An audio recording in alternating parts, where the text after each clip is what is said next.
Hello, welcome to House of Enneagram.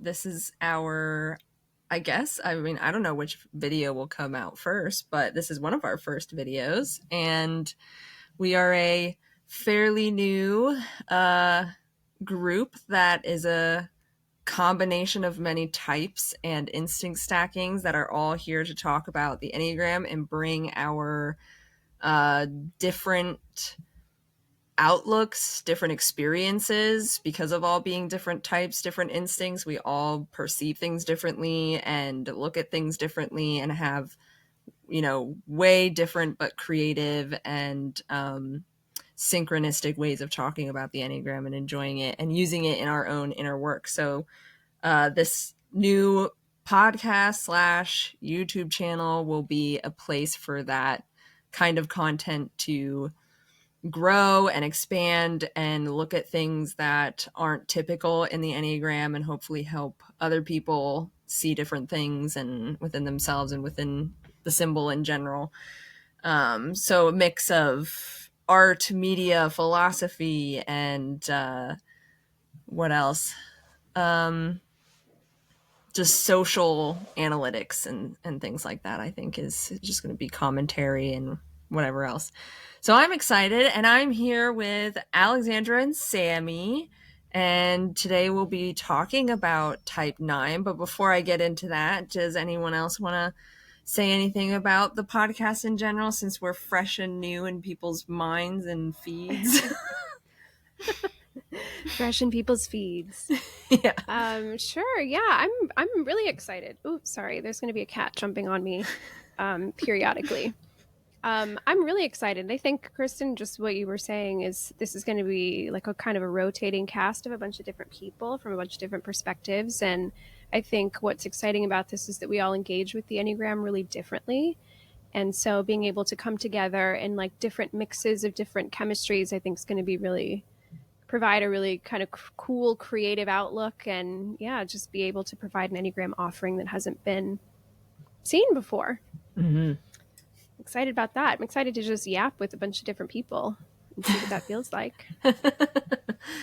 Okay, so I guess I'll get into the episode itself, that today we're going to be talking about 9 because we're all 9s, and we want to talk about, I think we want to bring a bit more nuance. We've all had quite a intense and interesting and individual, uniquely long journey of what 9 is to each of us, and being around a lot of 9s, because there sure are a lot of 9s out there, you also get to feel what that type is in different settings and different situations. So I think there's like a way that we can talk about the nuance of that type, and in its, negativities, its shadow kind of qualities that maybe don't get as highlighted, but are, I think, like incredibly important for the development of a 9, but then also like how amazing and incredible, and also how everyone should want to be a 9, just period. Everyone Like we should all want to just be a 9. yeah. Return to the womb. Yes. That's what we all want. Even the 8s. Exactly. Mm-hmm. Yep, 9's at the top, man. It's got It's for a reason. The container. It's the container of every type. So yeah, I figured that we could start exploring that. I mean, I specifically thought about the whole idea that 9s being technically body last, and I really don't remember like which system it is that called that out, like that which Enneagram person initially noted that, but like each attachment type, which is 3, 6, and 9, is like their center, but like last, like they're not considering their center first, which is ironic for it being, but it's kind of outsourcing the center, or just kind of like not actually feeling the authority or autonomy of that, which is where the attachment name really kind of comes from, because it's looking outside of itself for that source of the center. So yeah, for being body last, I feel like there's a lot of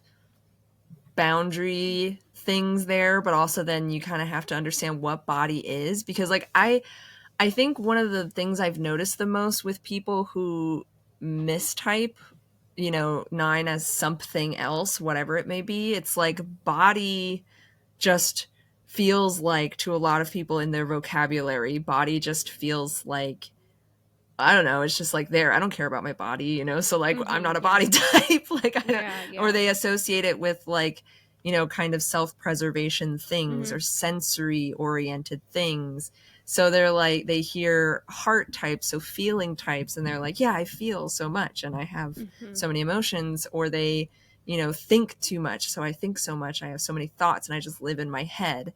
But even in saying that, it's like living in your head means you don't have a body. You know, like how many how many nines do really live in their head? Because again, yeah, it's not feeling like there are like the boundaries are so fluid, you know? So I even just think of that too. But yeah, I don't know if anyone else wanted to comment on that.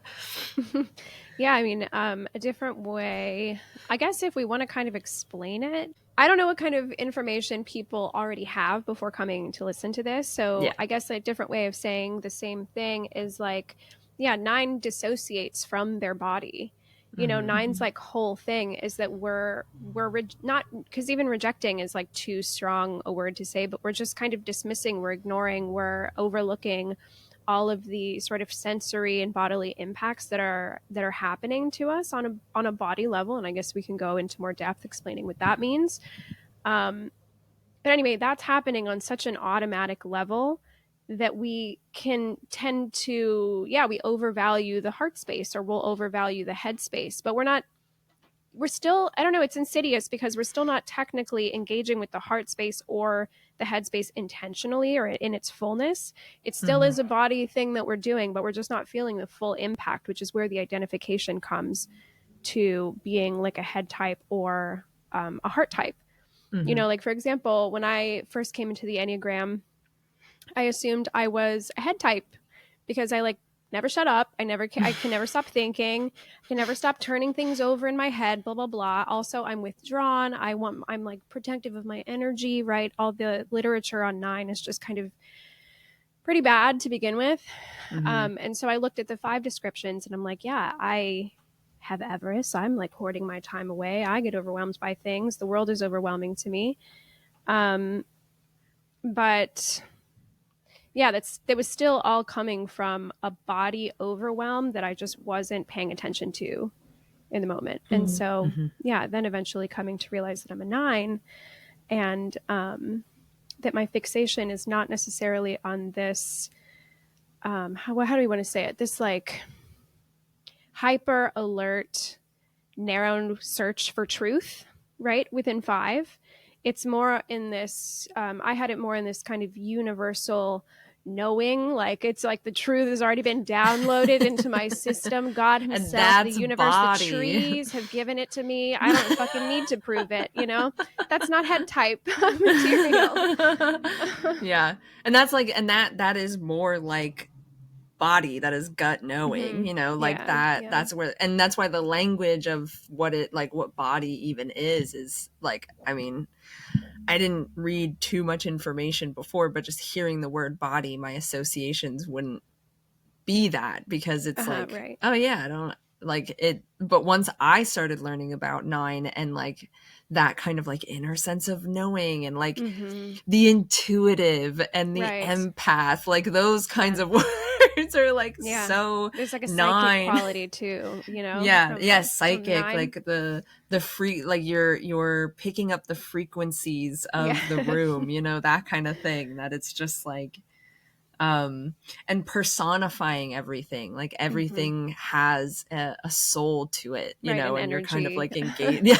The energy levels, it's like wow. Like we're kind of already moving around, like it's already such like it's such a visual of like what the 9 energy is, which is this like fluid kind of like ever permeating, this like really diffuse, just draping everything all ever so subtly, you know, like it's this like expansive but intense and like dramatic and romantic, like interconnectedness that no one can actually escape from. So, right. And we can get into like the ego of 9 at some point too, because there's tremendous ego in what I'm saying right now. I'm like, not all the other types can just, they can just step aside. I don't need to learn anything from the rest of you. Everything's connected to my experience. So it's fine. Mm-hmm. Mm-hmm. Yeah. I wanted to know too, because Sammy here, we have our triple body last person. So like Alexandra and I are triple attachment, and we have Sammy who is triple withdrawn, who is 954. So you have body last everywhere, which I mean in the body center we're talking about like boundaries. It has a lot to do with like autonomy. Like I am very aware and protective of it, but also I can give it away quite easily without even knowing it, you know.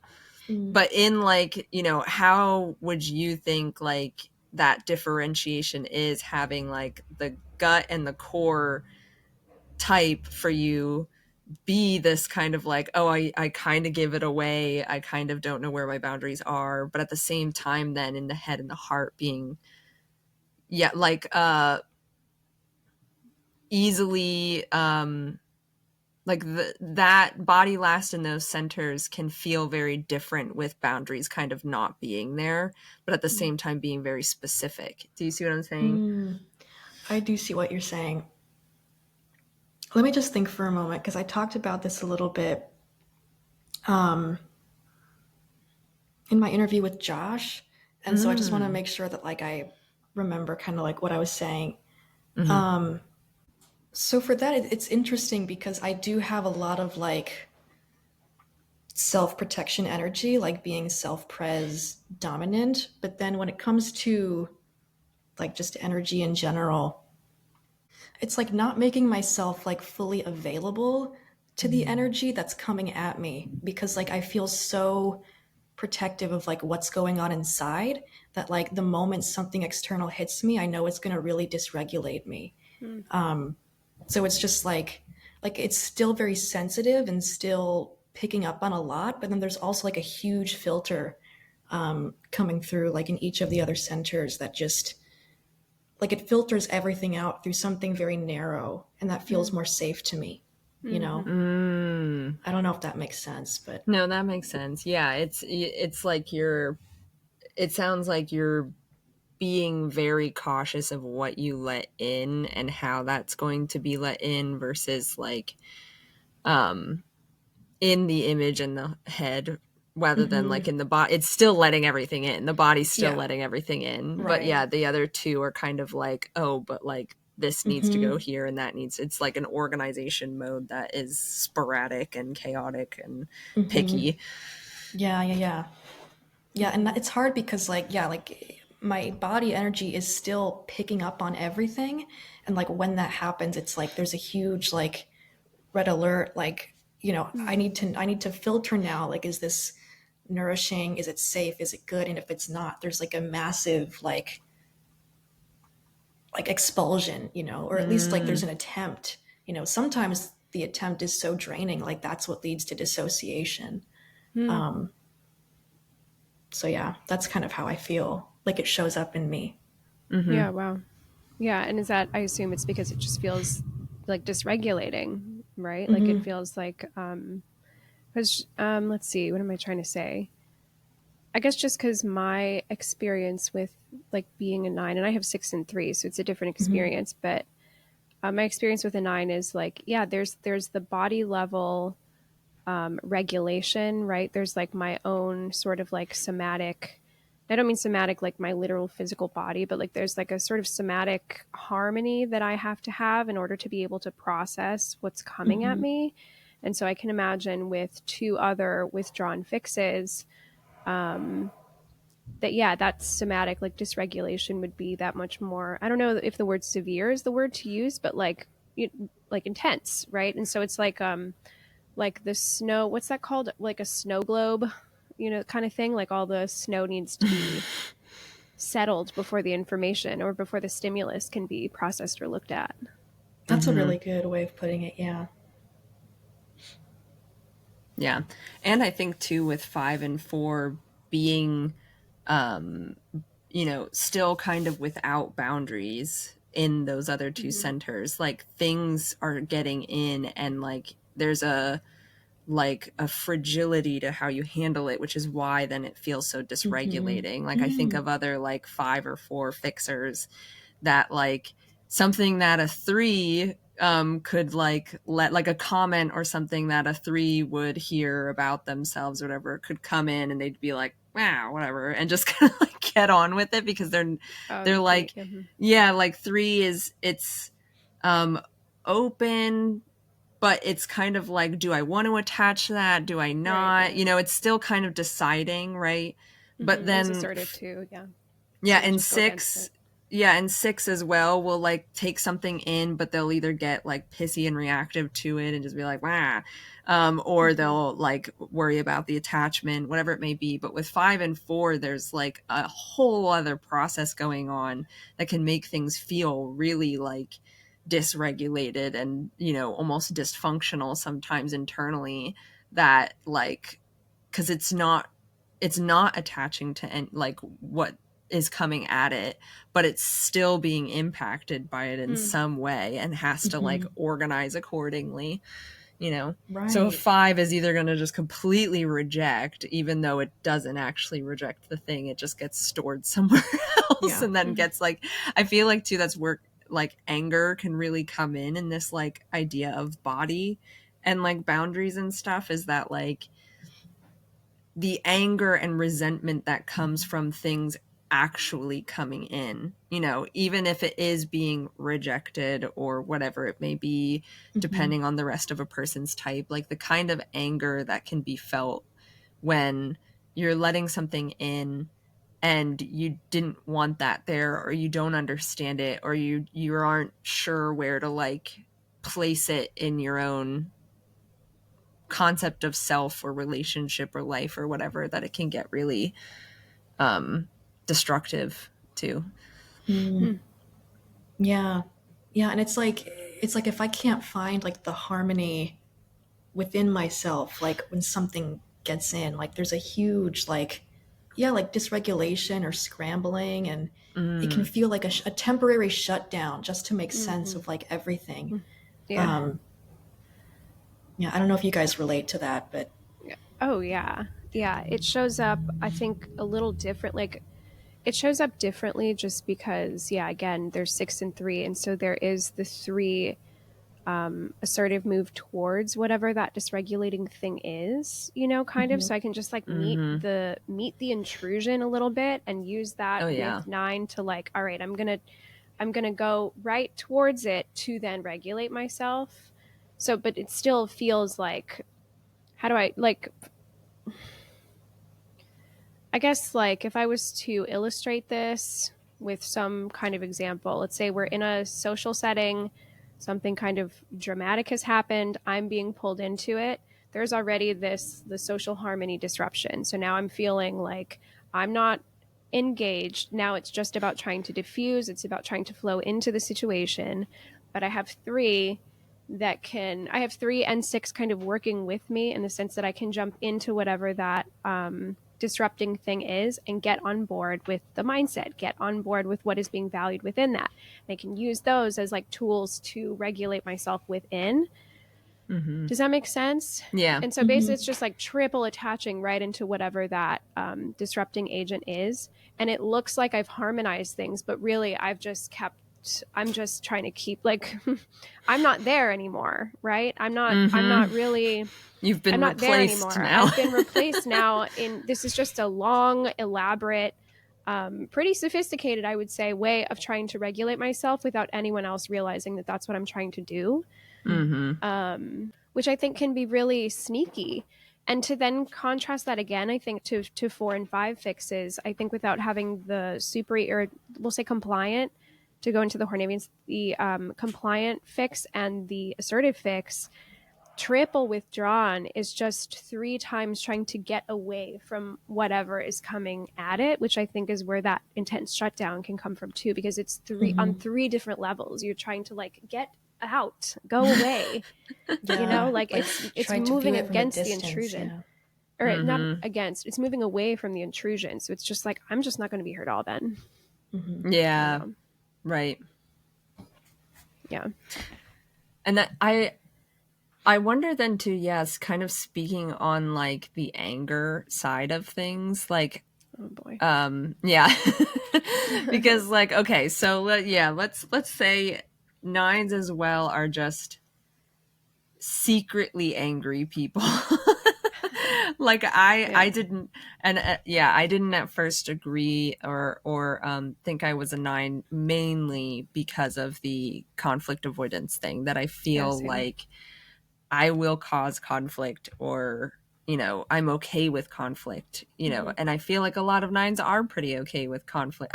Well, one thing, I think every type sucks at conflict. I agree. I I think agree. conflict just is a hard thing to navigate Yeah, I agree. in general. Even people who are confrontational, like if you even think of, like, I don't know, sevens, eights, ones, or whatever, that can go, like, can be quite abrupt with conflict or whatever. It's like, still, it's not an easy thing. Like there's still something around it that is Yeah. like not actual conflict. Like it's Hmm. almost the frustration or rejection mode of trying to be confrontational is still avoiding the actual conflict itself of what's really going on. But besides the point. Yeah, yeah, I um agree. One of the things that, like, I think I've realized a lot with being a nine and anger is that, like, even though, I get angry and I will express anger, I think there are cases with, I mean, especially, my dominant instinct being social, that social things can kind of mute my anger a bit, of just like, Mm. I can get confused and spend a lot of time in that head heart space of like, you know, but I care about this person, but I don't know if this is the right thing to do, but blah, blah, blah. Like there's all these reason and feeling that I go in between a lot of, Mm. Yeah, that's a good way to put which, that. yeah, that like really prevents me from acting, or kind of like dampens down the anger that I'm feeling, or it gets me like so riled up, but only to myself, and I still don't express Oh, the anger. oh God. Oh um, God, that went you right know, to the gut.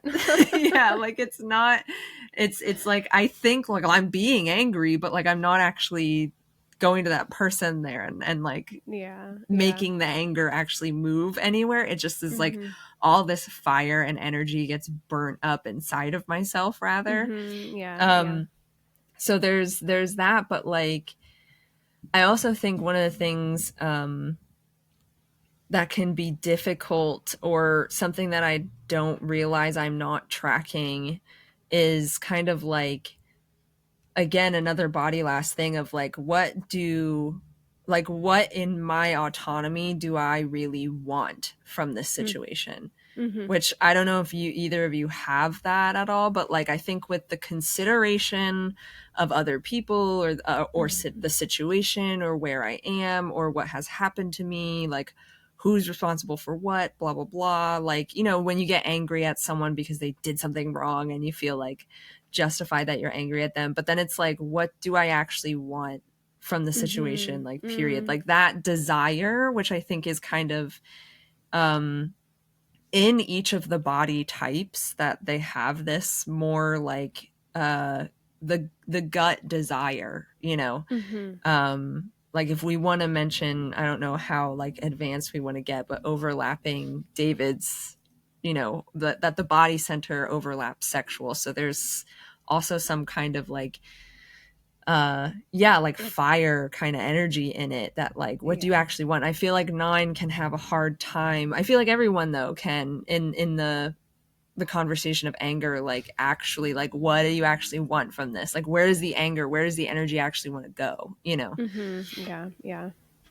Yeah, to overlap with that, David, um, to do the overlaps thing too, and maybe this is answering the question, maybe this is not, but there is like a penetrating thing around 9 too, and it's not quite as active, but it's like, I think the word impact is a body, I think it's a very 9 word, and I think 9 has like a very particular relationship to it. Mm-hmm. One, denying the impact that they have on themselves, and then not quite feeling entitled to having impacts on other people, or denying that they have impacts on other people, with this like weird Yes. leaky kind of like shadow energy that we can get into as well. um but anyway, so yeah, David overlaps 9 with the sexual instinct. It's not a perfect overlap, of course, but there is this like fluid kind of interpenetration of boundaries thing that happens, and this can go into merge. We can also get into that later too. um but yeah, now I can't even remember why I brought that up. God, I forgot all about um merging. Oh. Oh yeah, that's a word. That's what nines do. yeah, it's the merge. Yeah, that's the main Mm-hmm. part of like why he overlaps it with the sexual instinct. But why was I bringing that Right. up? Oh, the anger. I think there is Mm. like I guess like with my experience of anger, and I think with a lot of nines experiences with anger, it's like what you said, Kristen. I originally didn't see myself in 9 because I experienced myself as an angry person. I get like, and then I judge myself for how angry I can feel internally. um so that's the 9 part. but okay, so I have, yeah, there's all of this fire, there's all of this like churning, all of this like, sometimes it can be quite like masturbatory anger, like it can be Mm-hmm. like I just enjoy the feeling of it within myself. But then it's the actual delivery of the impact that I don't feel entitled to doing. Also Mm. because like I will project my own sensitivity onto other people as well, and so I don't fucking want to hurt your feelings. And that's like what sucks. Like, some people deserve to have their feelings hurt, but I don't want to have a negative impact. And here's like where we get even more, I don't know, it just like goes up the spiral or whatever.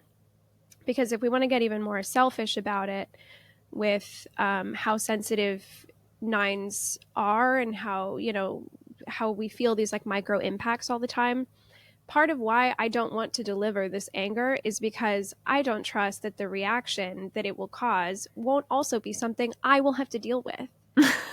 Do you know what I mean? Like, it's, if I Mm-hmm. piss you off, you're to the chances of, and this is like both of you, just kidding. Just anybody. If I'm pissing someone off, the chances of them handling it well, I would say, are pretty low, and we can Mhm. go into like a sort of mythological story of how 9 came to be, and how we just see the world as like, I think we tend to see the world as much more delicate than it actually is.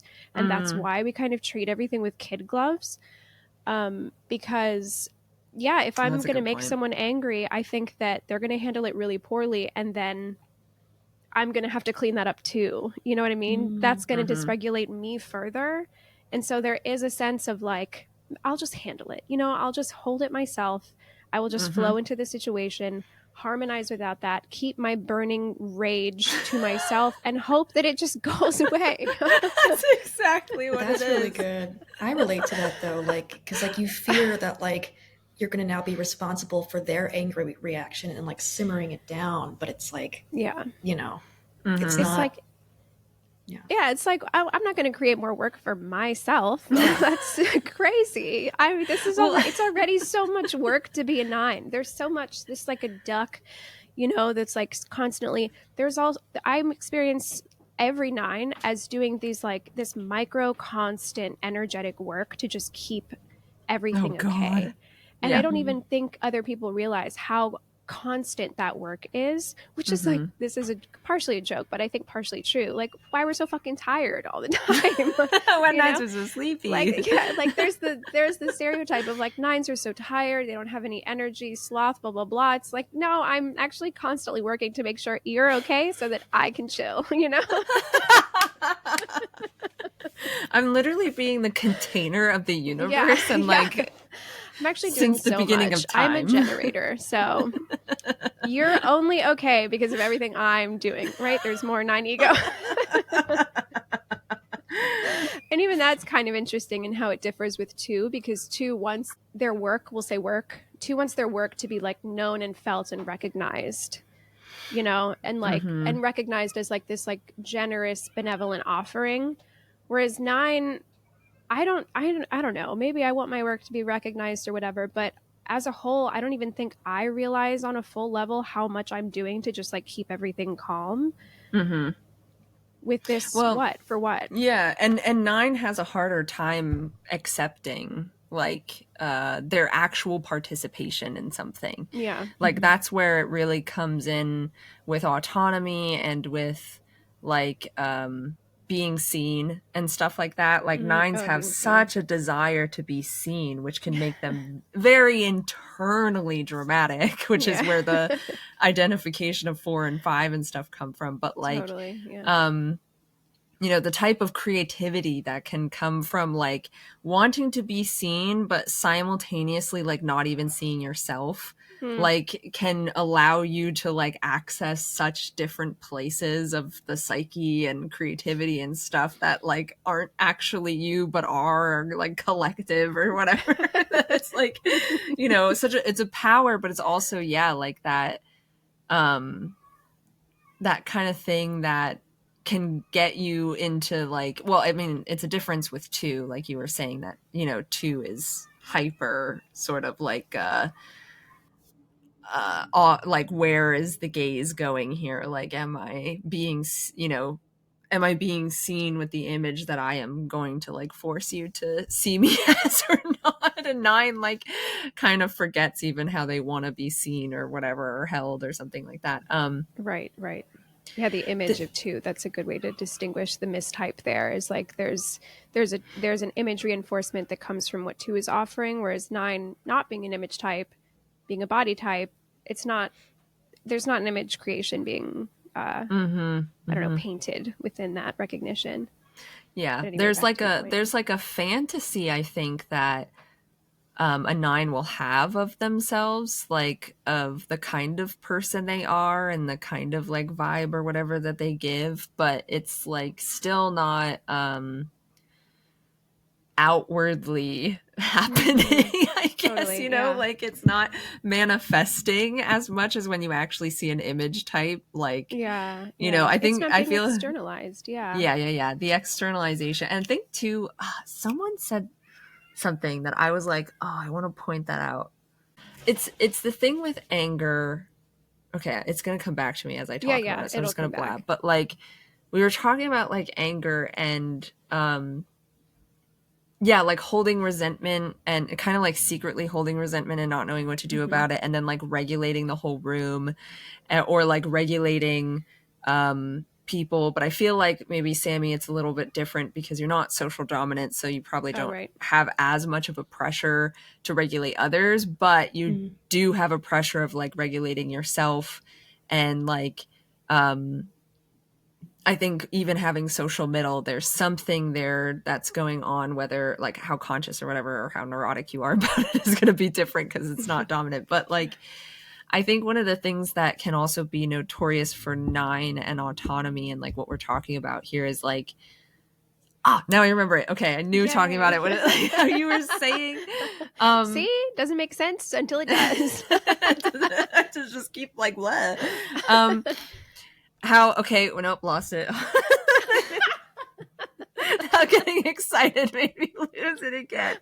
Oh, okay. You said it's probably like not even gonna be good anymore, but like I really wanted to understand. I really wanted to make the point because you were Okay, saying, if we okay, what retrace was I steps, saying? you were talking about Sammy not feeling the pressure to regulate socially, but Yes. still feeling the pressure to regulate herself, and maybe keep the like Oh, environment that. okay, yeah, and so like, okay, yeah, the anger with 9. And I feel like where it becomes an autonomy like issue, and what I think is so sneaky about 9s as well, is because you're kind of like simultaneously disowning your own autonomy. Like you're not actually in it. You can get like Alexandra, you were saying about like really kind of like, you know, self-righteous about what you're angry about and stuff like Mm-hmm. that. And, but the thing about all of that that I sometimes come back to is again like what is it that like I actually want to communicate? Like, where am I actually taking responsibility for things? I feel like 9 can really skirt their responsibilities. Oh my I think, God, yeah. I mean, I feel like every type will, but 9 Mm-hmm. does it in such a subtle way because it Mm-hmm. comes across as like I'm caring for others and I am, Mm-hmm. trying to care for myself, and I'm holding such a space for, understanding. Like I'm trying to Mm-hmm. understand. Like 9s are always the Yeah, yeah. trying to understand kind of types. That they like when it comes to that uh thing around like fighting with yourself about how you're going to do something or whatever, it's or like how you're going to communicate the anger, how you're going to use the anger. It's like, do I even know where the anger is actually coming from? And and that core is really going to be what helps communicate it. Like when you settle on the core of what it is, like you were saying, um how I also don't want to be an asshole to people. Like I also don't Right, want to yeah. like Like hurt hurt their people's feel. feelings, yeah. Yeah, I don't want to hurt people's feelings, but at the same time it's just like or I don't want to be responsible for how things uh happen after the Mm-hmm. conversation. But the thing is with like where I think the 9 also gets trapped, and attachment types in general get trapped compared to other types, is that we always like lead the conversation to settle the attachment rather than Mm-hmm. to just say something that cuts off an ability to reattach. Do you know what I mean? Mm-hmm. Yeah, yeah. Like, and that's where like where is my anger actually? Like, do I personally like own up to the like I want the responsibility to have a better connection with this person, or do I Mm-hmm. personally want to I don't know how else. Sammy, how do you get angry in a self-pres way? Because I'm using so many social examples. But I like, know, I've been thinking about that. Like, it's this is hard to answer because my anger, it feels like a boundary violation. Like it just yeah. feels like it's no different than just any other kind of energy coming at me in some way. I don't know. Like, and it's weird because like my anger, it's like very self-directed. Like I feel like Mm-hmm. I get way too nonchalant about like other people and their behavior. Like I just don't care. Like, so it all comes. It's like I get angry at myself for doing something,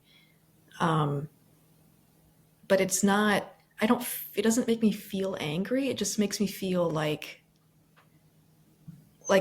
my anger just really dampens. It just feels like like a huge drainage, like a sadness, like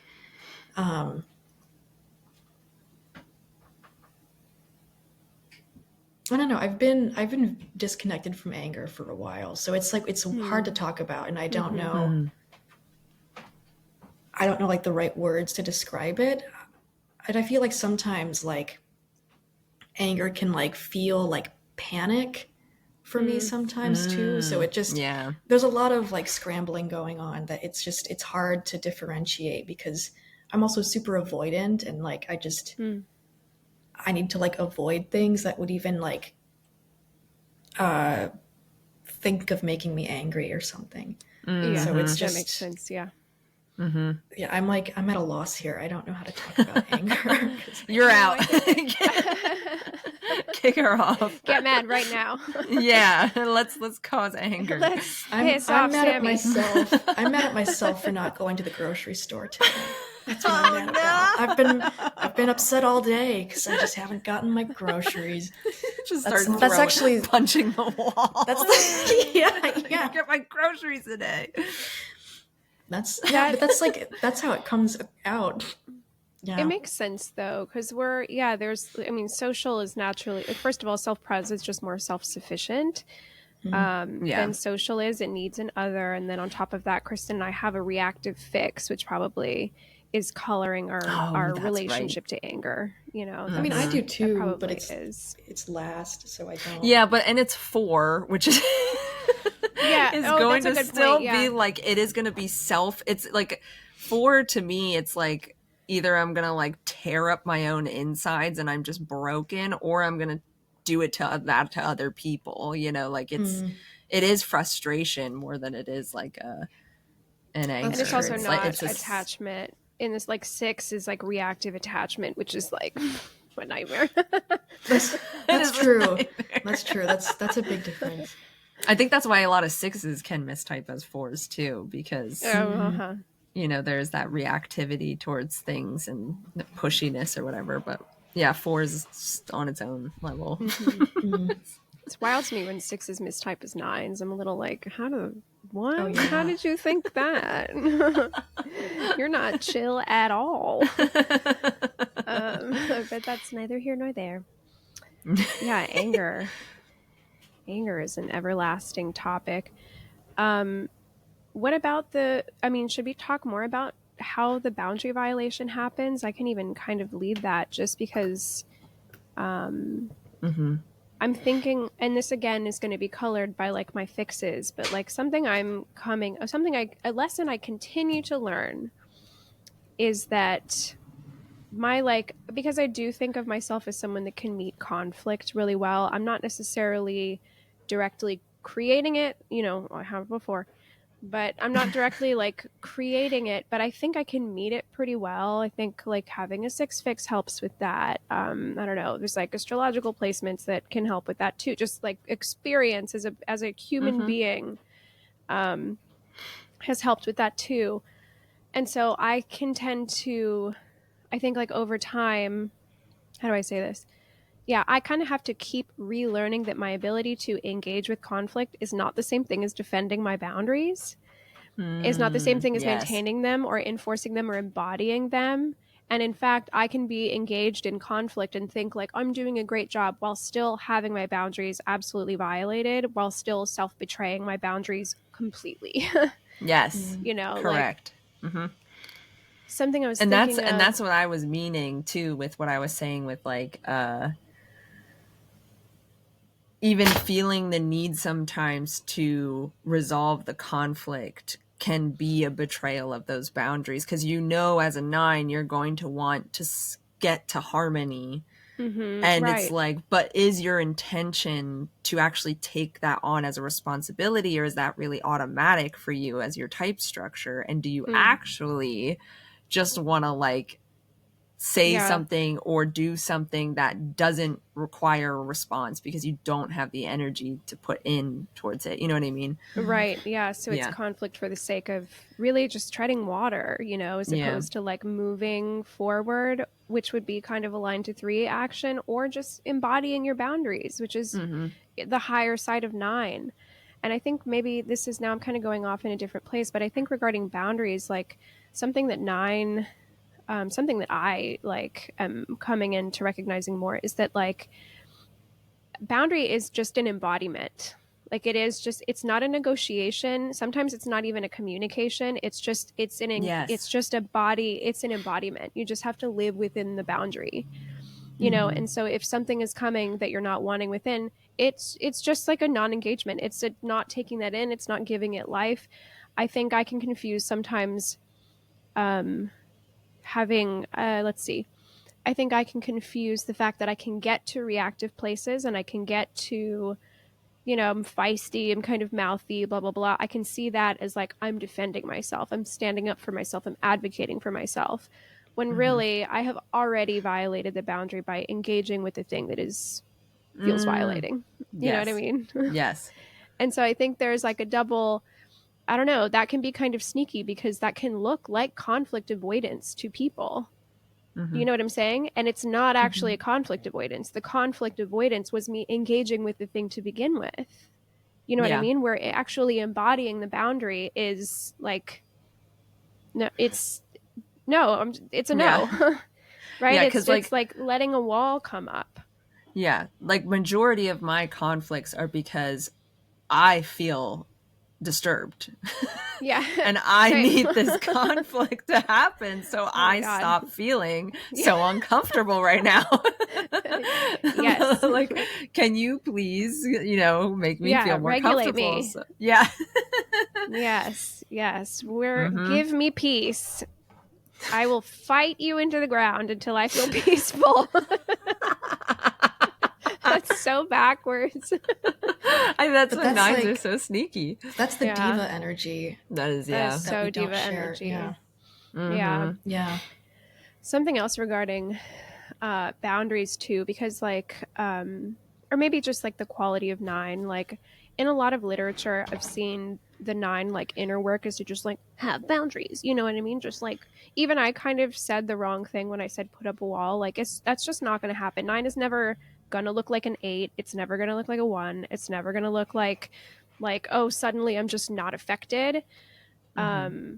I think a nine at its best still is open and still is porous and still can take in all of this stimulus. It does have a quality of non-attachment and non-affectedness, but, or not non-affectedness, because I literally just said that it remains affected.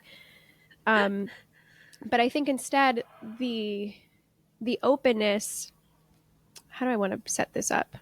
I think instead the openness, we can call it a surrender too. I think nine at its higher state is kind of very surrendered to everything that's going on around it. I think that's like where the glory comes from, all the wisdom, all the downloads comes from.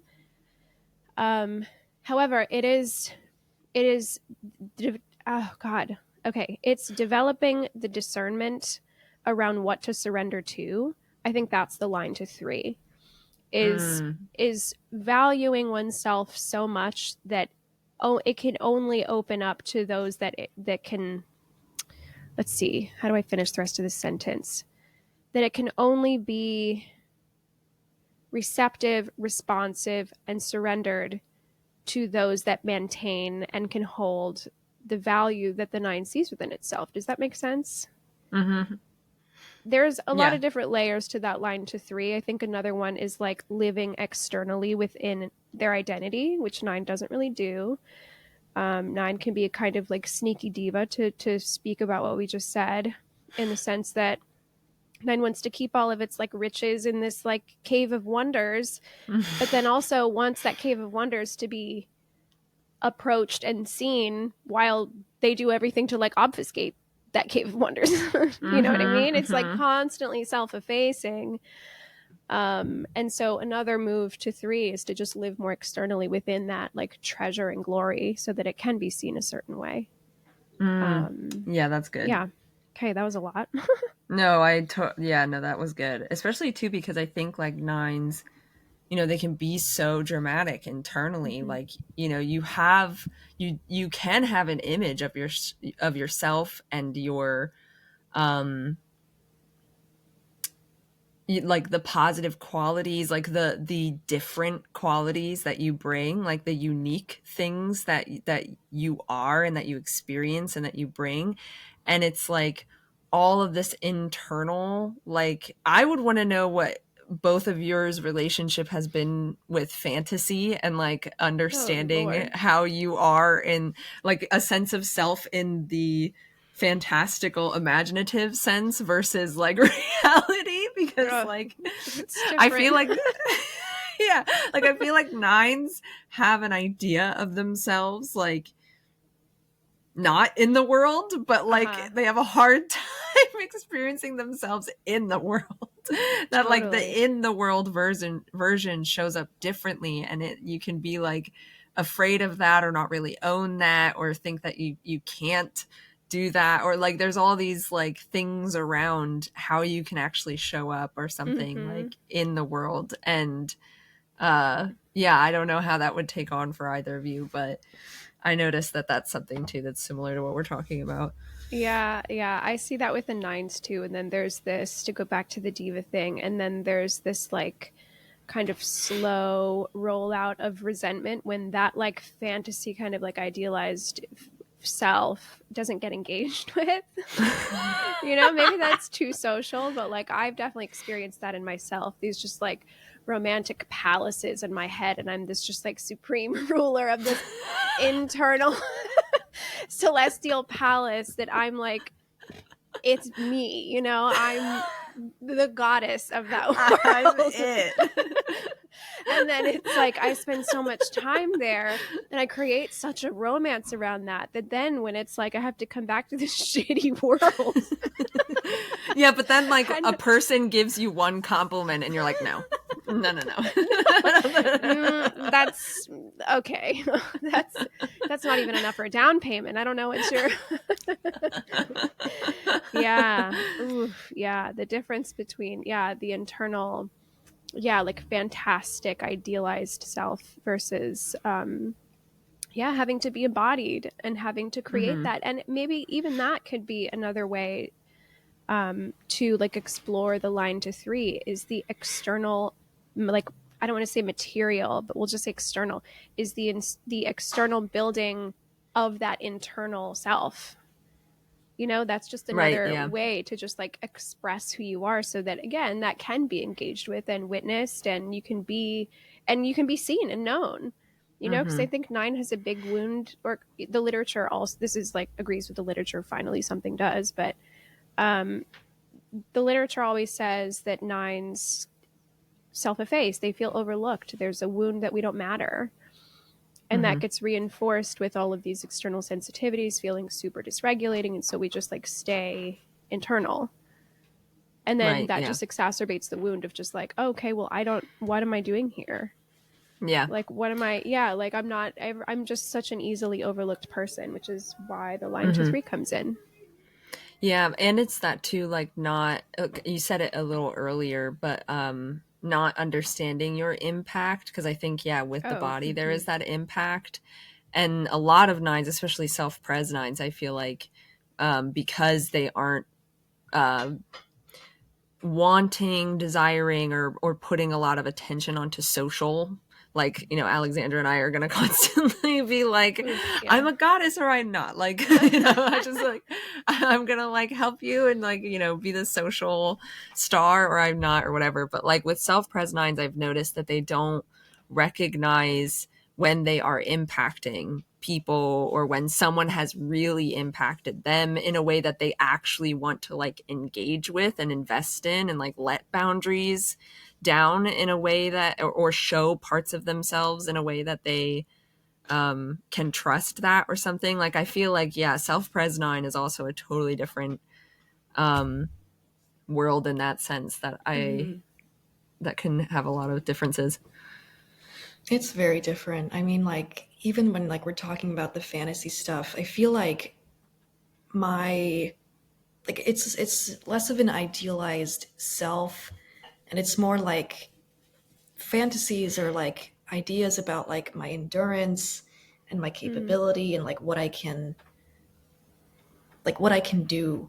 And then when I actually like get working and get moving, like I realize like the energy discrepancy like is so huge and it's like Oh wow. I don't even know if I actually have the energy to like do all of this stuff, you Mm. know? It's so Mm, it's like there is a fantasy self in there, but I feel like for me it's kind of like a fantasy like world building or like life building or something. Mm-hmm. Um, oh you yeah, know. that makes Yeah, sense. or like Yeah, that vitality. tracks.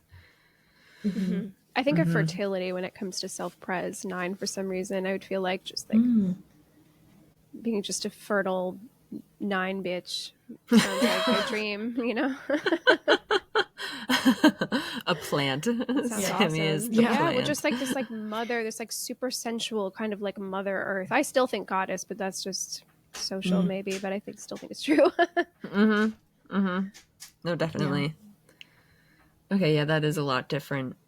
I think it is still too then like the each instinct I feel like has, your attention's always going there, and so like the your type is going to be like playing out automatically and like sort of infused with your instinct a lot of the time in ways that like that is where like with 9 blending in with their instinct can be like hard to really like pinpoint what it is that the nine really needs to like step into the world and understand either about themselves or their situation. Like, Alexandra and I are talking a lot about like the realizations that we have with social situations. Like, do I even want to be investing this? Do I even want this attachment to keep going? Where is my boundary here? Because we don't have, like, self-preservation is kind of a boundary. It is, like, yeah. obviously. So like my questioning is going to be around like, what do I actually want in this situation? But I feel like with self-preservation, like, and nine, it could be similar. Like, do I actually want this kind of lifestyle, or am I trying to make myself comfortable? Or do, like, some self-preservation nines I would talk to, like, because of having usually social second, that, social doesn't seem to be as important, but there is still that like desire there, just not like consciously. It's just Yeah. like, do I actually, do I have a bunch of friends that I even care about, or are they just like comfortable for me? Like, that is quite popular in our culture, like, period, of, self-preservation social nines, just kind of hanging around with people that don't really fulfill them, but like, Or It's they're, around, like yeah. it's are just convenient or around. Yeah, yeah, something. yeah. Yeah. We know each other, we're comfortable. There's this comfortability with nine, even though nines are like always uncomfortable. There is this like comfortability that nine is trying to maintain. And I think that is even on the conversation with anger, like, you are like neutralizing the anger to maintain the comfortability. That's where that nine does become this kind of like, yeah, like automatic autopilot kind of thing, to stay contained while simultaneously not at all, but dispersed, simultaneously Yeah. dispersed, I would say. Was there a question in that? I don't think there was a question. I don't know if I was like going to ask you something, Sammy, about that, but I don't know if you wanted to say anything about that or not. Like, do you ever think of like, in your lifestyle fantasies, like in my social fantasies, it can be like, it can be really annoying sometimes, because then I kind of explore self-preservation a bit, and like this like feeling of like, those tasks or those things that like just I want to do, that has nothing to do with social connection, and it's like, oh my god, this world is amazing. And like, I actually want that, but then continue the rest of my week not making any time for that. Oh Like, my do you know what I god. mean? Yeah. That, Okay. do you See, have something similar where it's like, I'm doing the lifestyle thing, but checking in with yourself, like, do I actually want, like, am I doing something I want, or am I doing something that I just know? Like I'm just going to do social because I know it, and it's what I feel like is regulating me. But yeah. so are you talking like habits and stuff like that, or Yeah, like it could be habits. okay, Like, it could be habits. It could be like, things. You're going to the grocery store, like, but not. I don't know. Like, I know there are creature comforts that self-preservation social types, right? or just self-preservation in general, will do. That, like, if are the creature comforts ever checked in with and been like, oh, do I really want to, like, I see. Okay, I see. Like, is this? Am I doing this because like I've checked in about what will nourish me, or am I just doing yeah, it is it because it's like nourishing, or I is it have a comfortable? script in Yeah. my head of like this is. Yeah, how's it really feeding me? I think that's where like the other way of feeding, like, what is this feeding inside of me? Like, I think a lot of the times, but that's when it gets caught up, is like, social things feel like they're feeding something inside of me, but then it's like, I'm I don't recognize the quality of the food that I am being Yeah, yeah, given, and yeah. it's like, Right, oh, the right, the yeah. quality sucks. I just, because I'm eating this food doesn't mean it's good. Yeah, if I can interject really fast, I think this will kind of like illustrate a different I think this will illustrate the same thing. Is like, I often visualize nine as like the dog, like the house pet, like the dog that is just like, and this is nine in general. Like, I think we do this with the social instinct, the sexual instinct, and the self-pres instinct. Like a dog getting into a bed and just like keeps like circling around and circling around and circling around until it gets comfortable, and then we'll just keep doing that over and over again, over and over and over again.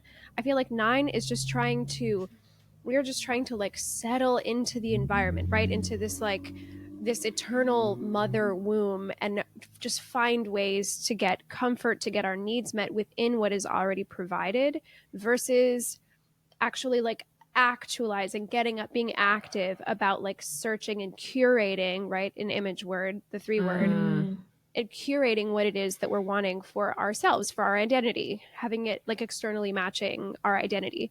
So with the social example would be, I would be just like circling the dog bed with these social connections that aren't, you know, like they're here and I can get comfortable with them, but are they, do they resonate with me on an identity level? And then what am I doing about that?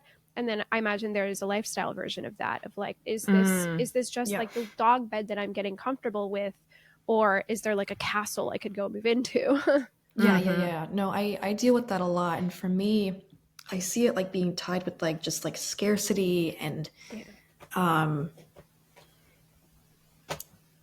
like seeing what I can do with like less or something. Cause Yeah, that's within big. my self-pres kind of comforts, like there's a thing of like, okay, like I use this metaphor a lot to myself, but like, I don't know, like say I have this crumb, right? And it's like a crumb of bread, you know? And like, I'm gonna like really examine the crumb and like pick it up and like just turn it around and like really fall in love with the crumb. And I don't realize there's like so many other things. Like I could go That's out so and buy a good. loaf of bread. I Yeah, could that's I so could, you know, good. do something else. And it's just I'm not aware of that at all in the moment of like having the crumb, because it's like this belongs to me now. I have to have a Yes, personal relationship to it. to the I crumb. have to cultivate this one thing only. Yes. And then I wake up one day and I'm like, wait, like I'm not like, why am I not happy? Like, you know, why am I not like doing more for myself? Like, don't I owe it to myself to like just Yeah. like live with more abundance, you know? Yes, yes. So it's Yeah, like that was so abundance good. versus scarcity, you know? Yeah, Yeah. that was so good. that makes sense. Yeah, and that even circles back to this, what we said at the top of the episode, which is this dissociation to the impact and then an over reliance on the head and heart centers. It's Right. creating, it's like trying to find the romantic, right? Like the identity relationship to the crumb, and then even trying to rationalize, trying to find the logic that says I can live within these means. You know, this can be enough for me, rather than paying attention to the sensory like desire, we'll say. Maybe that goes back to like the overlap, to David's overlap with the sexual instinct. Like, what is the desire here? I think the 9 in sloth is just trying to always live within its means so much that, yeah, it just doesn't, it just like the idea of expansion doesn't even cross the mind of the 9. Ooh, that was hard to say. Just um, because there is such a focus on surrender, on merging, on comfort, on this like this, yeah, this just like return. Oh my God, it's like I just want to be on like the lazy river of life all the time, just in this like comfort state, that I can be on this like shitty stream, not realizing there's an actual like beautiful fertile land that I can be merged into instead, you know? Yeah. It's like once Yeah. I've done something enough times, it becomes like, yeah, just it becomes very easy and like It it's less becomes of an easy. energy expenditure. And I don't want to, like, I get so stingy about energy. And so Yeah, it's like, yeah. okay, if I can do things, if I can meet the bare minimum with this amount of energy, then that's good. Like I'm saving all my energy. But then Mm-hmm. there is still this massive amount of energy that's not used. And I feel like that's what's used to like feed into the fantasy further rather Mm-hmm. than like externalize it. And it's like a self-defeating cycle. Oh, So God. Yeah, that's it. That's it. And then we can even move into like literature. This is also, it's such a strange relationship, right? Because it can be so self-denying in a way that doesn't recognize it's self-denying. It can like self-martyr without realizing that it's like self-martyring. Mm-hmm. um, but then on the other end, and maybe I'm literally doing it right now by like trying to romanticize this. But nine does have like a really romantic relationship to the relationships that it has, to whatever instinctual, I don't know, things, to life, to people, to landscapes, to object, I don't know, Oh no, whatever it is. totally, There's totally. like That's a the power of super it. romantic. Yeah, and so we think of like, you know, most of the artists, visual, literary, musical, whatever, um, that have had a tremendous impact on society, that have resonated with people, chances are they're going to be nines because of this Yes. like incredibly romantic relationship they have to their surroundings, to the environment. Mm-hmm. You When I know, there think it's is like a because, deep sense of gratitude that can come out yeah. from being able to look at something that feels good and just be able to suck out all of like the appreciate, not even suck it out. It's like, it's just like, it's, there's an admiring, appreciative, yeah, grateful quality the nines can emit. And that as long as they are working within their self value and within their identity, as long as they're checking in with themselves in that regard, I do think that's beautiful quality that like Mm-hmm. a lot of other types, looking at the frustration types mostly, like really please get it together. Well, I think that's where like nine's ability to like not um cling too tightly or like Mm-hmm. really like hold on to um old aspects of them, like old narratives, stuff like the concepts of self that are rigid, I should say. Like Yeah, everyone yeah, has it's old pliable. narratives and yeah. And I think, you know, nines can easily get into like victim mentalities and stuff like that, and not own their autonomy and their decision choices and stuff. But like, because that's, you know, they do have a line to six as well. Mm-hmm. um but I think like the power that, you know, I was kind of saying earlier of nine being able to like understand kind of like everything and everyone like, or Mm-hmm. be in the perspective of everything and everyone, can make for great creativity. Because at least, you know, what I believe with creativity is that your creativity is, or any kind of creative way of thinking or acting or whatever, expressing, can, it needs to have an external like spiritual essence to it as well. Mm-hmm. Like that you have a muse in creativity, like Muse you are is great. working with a muse. And nines, you know, not all nines, but if it's any type, nines have an easier time stepping aside and letting the muse work. Do you know what I Mm-hmm. mean? Yeah, yeah, Like because of that ability to um be, you know, like romanticize life and not have the personal narrow uh attachment to like getting yeah, something like out of that, you demand. know. Mm-hmm. Yeah, like an image type, or, you know, is going to be curating an image. It's going to be wanting, and not every, you know, then this again, this is like not every blah blah blah whatever, disclaimer. Yeah, not all Not image every types. type. But if we're talking about like, you know, regular day-to-day people who are, you know, going to be like, they're in their regular neuroses and like they're doing their regular neurotic things as their personality type, a nine could have a much easier time like playing in the space with their muse, Mm-hmm. because they're letting that space occur. Whereas, yeah, Yeah, other that's so types might good. have a harder time because there's some kind of block or narrowness, that doesn't allow the muse to like, doesn't let them to let go of something about themselves, Mm-hmm. and let the muse kind of come in, is how I sort of see it. Yeah, that's beautiful, and I think you're dead on. Yeah, what was I Yeah. gonna? There was something else I was gonna say around that. So let me try to find it. But someone else can go while I'm trying to find that. Mm.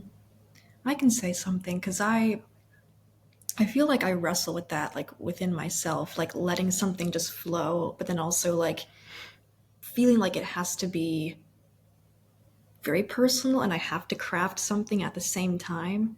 You Mm-hmm. know, I feel like it's not always so easy sometimes, like depending on how fixated I am in other areas, like just like when I think of surrender for myself, it is kind of like surrendering to that muse and Mm-hmm. not like creating a narrative and not like narrowing on my self concept and all that stuff. Mm. Mm-hmm. Um, Yeah. Yeah, because and that's the thing, I can be guilty of it as well, because I think mhm. every artist will have some kind of like battle with the personality, and to actually have a contact with the muse. But it isn't like, another thing is too for me is, like I said, I'm spending so much time on like social stuff, like that's where all of my energy and whatever can be going, that like I even need to understand that it is important that I am like fed by creativity as well, and Mm. with a muse. Like I Oh, don't that's even, good. right? Like I don't even Mm-hmm. recognize sometimes, even though like I tell people I'm an artist and I do art, but like if I would be honest with myself, like I put myself into positions where I don't even give myself that opportunity to like work that creative muscle, and Mm. be in that creative space and stuff like that too. Mm. Something that's coming to mind, or I remembered what I was going to say earlier, but something that's coming to mind right now is another overlap between the nine and the sexual instinct. It is the ability to be taken away by something, Yes. to be Yeah, that's really that's probably like what it is then that I'm affected and picking up and on. like transformed. Mm-hmm. And I guess that directly leads into what I was going to say too, because nine being an attachment type, like it's very adaptable, it's very pliable, it can change its like form and shape and whatever. I think like I think the fact that there are, this is maybe self-aggrandizing, but like the fact that there are so many nines is just like a testament to our survivability, right? It's like survival of the fittest. Take that. But kind of really, like I do think that like nine being so open, it does have the abilities to sort of like let go of stories of the past, not entirely, but it can be with the present moment. Um, in a way that allows it to take in the beauty of the current moment and use that as like a thing to propel you forward. Does that make sense? Mm-hmm. Like because of Yeah. this lack of rigidity and this lack of like this absolute demand for this specific outcome, it Mm-hmm. can like take in new impressions and allow the direction forward to sort of emerge in front of it. I think of like this is such a specific thing to say, but like I just did a typing video recently, and like one of the questions was, what is your 5-year plan? And I was just immediately irritated. Like, fuck a 5-year plan. Who cares about a 5-year plan? So whatever. Um, anyway, like, but really there is a certain way that it's like, I do kind of relate that to my version of being a nine, because it's like, if you have such a specific vision for your life and it needs to happen, there is a way you are blocking yourself off from the impressions that are also true and also unfolding and also saying something about who you are. Mm-hmm. And so I In the think when a nine process is of it. in the Yeah. process of it, yeah. And Mm-hmm. so I think like a nine that's really in tune with themselves and really in tune with their value and their own identity, and there's like personal sense of glory in how they want to live socially, sexually, and self-pres. Um, as long as they can stay like receptive but active, I think there's a great chance that they can actualize exactly what it is that they want, just because Mm-hmm. they stay receptive to all of these like positive impressions, and even the negative impressions are teaching to what you want to block out, to what like, okay, this doesn't align with who I am, with what I want. And so my having been open to that at one point has taught me that that's now something I can't be open to. Do you know what I mean? And so it's Mm-hmm. a Mm-hmm. naturally curating process. Yeah. And we can contrast that to other types, or to like, we'll just say hexad for the sake of it. It can be so strict and so boundaried and be so like kind of falsely certain of what it is that they're wanting, that the good impressions and the bad impressions don't come in, and Mm-hmm. then they're just kind of wandering around like a chicken with its head cut off, wondering why they're not happy yet. It's like, you're not receiving anything. Of course Yeah. not. Mm-hmm. No, totally. Yeah, you I know agree with there's that. there's like a channeling that comes in, but it's like a channeling for self. And then Mm. when something gets like produced or created from that state, it's a channeling for, for art, for creativity. Mm-hmm. Mm-hmm. Oh, Woo. beautifully said. I That agree. was, Thank you. yeah, well said. Okay, Thank you. now we Thank can. you. All right, now we're done. That's all. That's it. Join And the that's 9 9. cults. Yeah. The end. That's all you could Yeah. possibly say about Yeah. them. That's all you need. Join the 9. Find your inner 9. I guess there's another thing too is like this I'm sure this will be said over many different episodes of the podcast, but I do really believe this is like we do have all 9 types. So even if you Mm-hmm. don't have even if you're not a Yeah. core 9 or don't have a 9 fix or don't have a 9 wing on something somewhere, you do still have 9. And so the ability to receive the good and the bad and then adjust accordingly based on that is still within everybody's ability, and it still is Mm-hmm. in service of something that is in service of some artwork that your life is creating. Mm-hmm. Yeah. And that's, I was going to say too, with the whole, um, like looking, 5-year plan, what, like that kind of, and being in the Yeah. process of things. Yeah. That to me, I think like another way that um, I would relate more to body if it is described in this way is that it is that type of like energetic idea rather than Yeah. like, yeah, like rather than a Like your tangible specific, step. Mm-hmm. yeah, rather than a specific plan, a specific career, a specific, Yeah, like all of those like very solid images. Like here's a totally. solid, like immovable thing. And 9 overlapping with sexual being in the body. It's like there's a fluidity to what Mm-hmm. an image can represent and how it can feel and how it can resonate, that there is a type of resonance that I am like seeking, and there's Ugh, a type it's of so good. energetic quality that I am trying to like play with or understand or Or get like something move from. towards, yeah, Yeah, that, yeah, get yeah. something from and engage with, that it's like Mm-hmm. I was gonna like ask way back, but I'm like, is this like way too 9? That Ah, like let's do it. Let's when get way too 9. well, like when you're talking about like, line to 3 and the actualization of things, like Mm-hmm.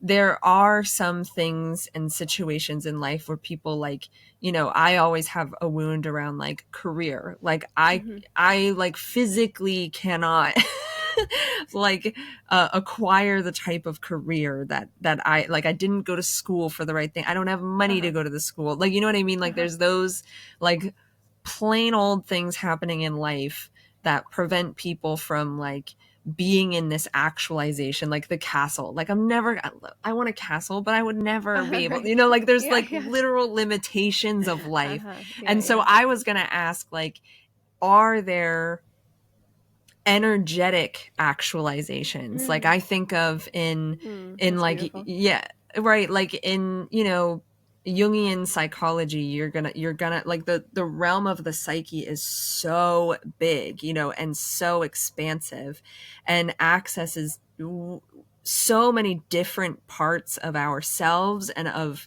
human experience and stuff like that, and like understanding that alongside what we experience in life, like that to me would feel like actualization, Mm-hmm. like whether that be just another 9 Right, way of like, right. A cheat not code. going for the, yeah, right, like not going for the, yeah, Jung just gave a cheat code to all Yeah. 9s, so like not, Yay, we you know never have to be anything else but 9s.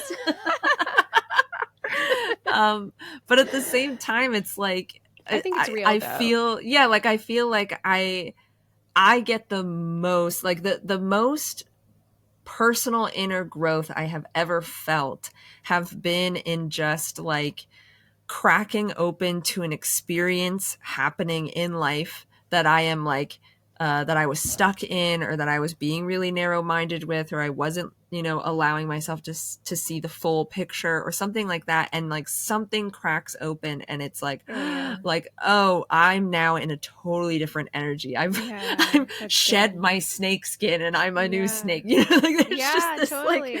this transformative I'm a quality new that I snake. think that I think I think like that to me like is what I aim for moving Yeah. towards in life, which is why like any, you know, anywhere that I work or live, and I've kind of always had this mindset, like before I knew I was a 9, is that like no matter what is really like in front of me, or like what my limitations are, as long as I have this type of creative connection, like that's what matters to me. Do you know what I mean? Mm-hmm, And mm-hmm. so sometimes I'm like, is that just 9 not looking to actualize and grow and get that job and that house and that whatever, or is it like, I feel like that's where actual growth is for all of the types. Mm-hmm. That's more internal, and then the external things would follow through after that, like once the internal thing is reached. But yeah, that's just kind of,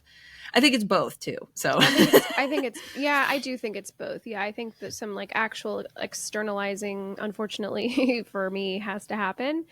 oh yeah, Um, definitely. Yeah.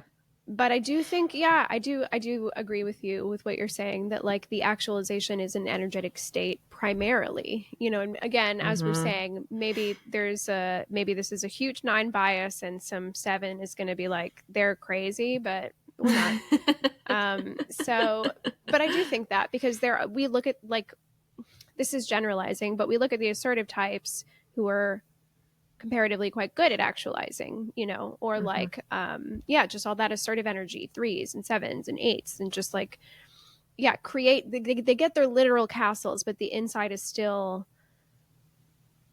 unhappy. That's Yeah, a yeah, reductive yeah, yeah. way of saying it, but it's still like Mm-hmm. not present. It's still escaping. It's still having to dissociate into this active energy because it can't be here, because it can't be Yeah. present to itself. Mm-hmm. Oh Mm-hmm. my gosh, this cat. Yeah, I think that's beautiful. I think that's a great point. Mm-hmm. I feel like every type is like, exploring the negatives and positives of each type is always going to like land you into some sort of paradox of the type itself. Oh, for sure. Yeah. It's just like this could be a really great thing, but simultaneously it's also a It terrible could thing. suck. Yeah. Oh, for sure. Yeah, and I mean, there's like the basic premise of the Enneagram too, which is like the high side, or it's, I guess it's not a premise, whatever. There's some basic aspect quality of the Enneagram, which is like the high side and low side of the same type, Mm-hmm. or Mm-hmm. like 9 has fantasy. I think fantasy has its place in the world. I think it gives you something to imagine. I think it says something very real about yourself. Mm-hmm. Um, but we can overdo it. We can overdo the fuck Yeah. out of it. But also too, I mean, man, yeah, like bringing up the idea of the positive and negative, that I would love to at some point get into the shadows of the types, Oh that I feel yeah. like 9, for being so dispersed as a type and kind of like very tolerant of other people, I would say, like, even if they're being stubborn and outwardly like, about someone, like they're tolerant internally, that they're like you were saying, Alexandra, even letting yourself spend energy on someone is like Mm-hmm. violating your own boundary and Mm-hmm. whatever. That I think like the shadow of 9 can be really hard to see in that way.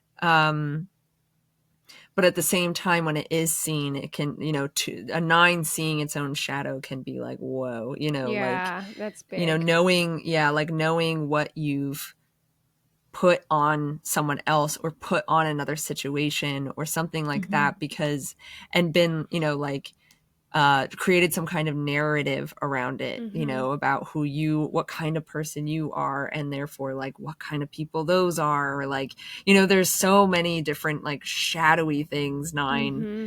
can get into, that I think is also just like, I feel like a Oh whole yeah. other series could be just about Yeah. the shadows of the types, Yeah, that would be good. That would be fun to get into. Yeah, at Mm-hmm. some point for sure, with like energetics too. Like that's, I think like that's the 9, how do I say it? That's like the 9 leak that I have experienced in myself and in other people the most. Is there's this way that like 9 can really steep the room in the worst fucking energy ever, but they're just like sitting on the couch quietly, just feeling like resentfully ignored, you know what I mean? And so it's like, I'm not doing anything, but it's created such an environment. And I was raised by like an army of 9s, so like I know what I'm talking about. Turn But it's that on a just, high yeah, volume. you just walk into the room and it's like, oh my god, Someone something's gonna go offended down. somebody on a different plane of existence, Something's on the I need to astral breathe plane. quietly. And then it's just like, how did that energy get emitted? How am I diffused into this place where I have to breathe quietly? But also, Mm-hmm. I have that ability within myself and have seen the impact on that.